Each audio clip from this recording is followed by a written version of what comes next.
Can the World Cup really unite people? What does the Bible say? An estimated 5 billion people are expected to watch the FIFA World Cup. Many feel that such sporting events have the potential to accomplish much more than just unite people as spectators. Nelson Mandela, former president of South Africa, once said, "Sport has the power to change the world. It has the power to inspire. It has the power to unite people in a way that little else does." Gianni Infantino, president of FIFA, also said, "Football unites in hope, it unites in joy, it unites in passion, it unites in love, as well as in diversity."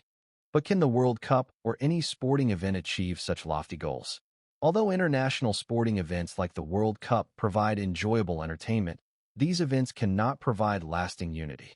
Instead, according to 2 Timothy 3 verses 1 to 5, they often showcase the divisive attitudes and actions that the Bible said would mark the time period called the last days. The Bible contains a real hope for global unity. It promises that all people on earth will be united under a heavenly government called the Kingdom of God. The Bible states, "The King of that kingdom, Jesus Christ, will ensure that there will be peace worldwide. The righteous will flourish, and peace will abound. He will rescue the poor who cry for help. From oppression and from violence he will rescue them."